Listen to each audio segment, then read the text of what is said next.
Seeing as how we're rapidly approaching some weird totalitarian regime fueled by propaganda anyway, now's as good a time as any to take a look back at Paul Verhoeven's bloody cheeseball masterpiece, Starship Troopers. Based on Robert Heinlein's 1959 novel of the same name, the film that gave us Casper Van Dien came 40 years later, a stretch of time that featured most of the Cold War.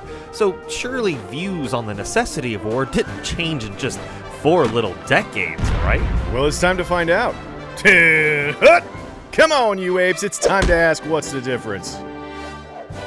Both the book and the movie tell the same basic story, following Johnny Rico from his recruitment into the military and his ascent through the ranks during the Bug War. He's a rich kid whose parents are opposed to his term of service in the Federation Army, thinking his desire to become a citizen is trumped up by the high school's not-so-subtle recruiting efforts. But, like all 18-year-olds doing exactly the opposite thing their folks want them to do, he joins up and ships out and kills some bugs. And that's pretty much the only thing these two stories have in common. Well, that and some character names. Oh, and Heinlein's novel starts in the middle of the Bug War and then flashes back just like they do in the movie, but that is definitely it. Yeah, that's it. The book takes the form of a memoir of sorts, Johnny Rico's first-person narrative recounting of his time in the Bug War. But right away there's a big difference. The mobile infantry in the book are fighting in a developed planet, an urban setting full of buildings and structures. They're carpet bombing the city, attempting to destroy as much as possible while killing as few aliens as possible. No, it's populated by a race Rico calls skinnies. The movie opens with a recruitment video, a completely cheesedick piece of propaganda that sets the tone for the entire movie and establishes the film's structural difference from the book. And quick little side note about this section, Verhoeven modeled it shot for shot after portions of Leni Riefenstahl's Nazi love letter, Triumph of the Will. By the time we see any action, it's the mobile infantry, armed simply with machine guns, getting their asses handed to them by the bugs on their home planet Klendathu. We see Johnny Rico wounded and screaming before fading into a title card that flashes us back in time by a year. The mobile infantry in the book, however, are much higher tech. They wear mechanized power suits that amplify the soldiers' movements to make them both super strong and super agile. It's actually pretty awesome. Rico and his comrades spend the opening chapter getting shot out of individual pods directly from their ship, landing on the surface and then leaping over buildings, just lobbing nuke grenades, just trying to do as much damage as possible. Just causing chaos. Just watching the world burn, you know? The book and the movie's high school sections play out largely in the same way, but the characters are very different. Let's do a quick roll call.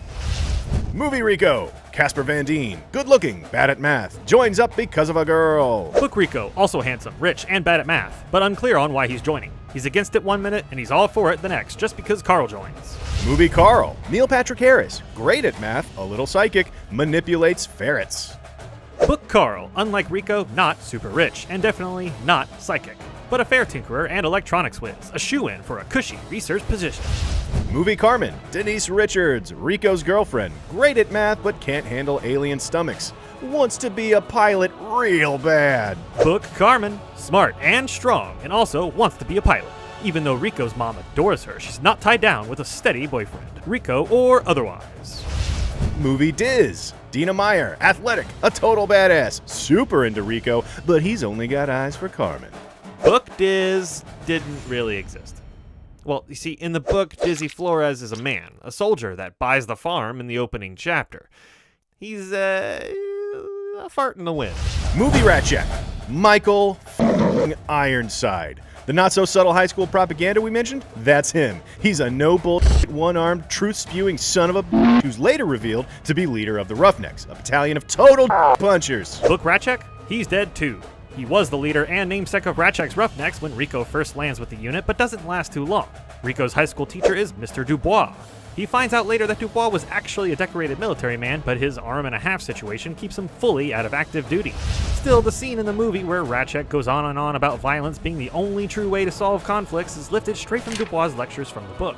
That's some good roll call in there, soldier. Oh, thank you. Once Rico decides to join up, it's all smiles and welcome aboard from the recruiting officer, a paraplegic veteran himself who comically endorses the mobile infantry by claiming it made him the man he is. In the book, however, the Federation discourages military service at every turn.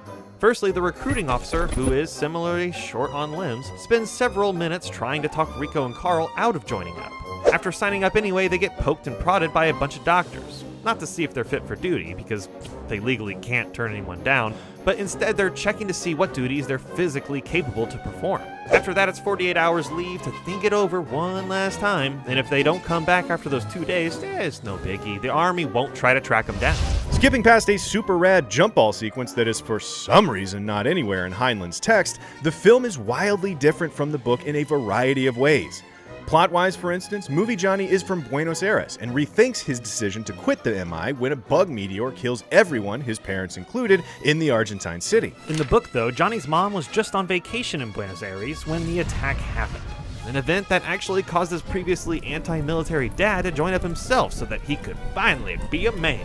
The movie's plot is a much more straightforward narrative, focusing on Rico, his high school buddies, and the associated love triangles as their paths cross in an effort to find the brain bug and a foothold in this near-impossible war. Verhoeven structures his film through a framework of satirical cutaways. News broadcasts, press conferences, and other bits of wartime propaganda remind the viewer just often enough that the society perpetrating this bonkers war in another solar system is straight-up fascist. The book, on the other hand, is much more contemplative. Frankly, it's got a lot more in common with Full Metal Jacket than Paul Verhoeven's adaptation. In fact, Rico's travels through the military feature more info dumps than action. His teachers, drill instructors, and superior officers along the way spend long chapters taking part in broad philosophical debates about everything from voting rights to capital punishment and patriotism. The through line of the bug war is still there, but in a very different way. The military knows all about the bugs and their caste system of workers, warriors, and intelligent ruling class. The bugs overall are much more obviously advanced. They've occupied other planets, they've got weapons, and are known to take hostages.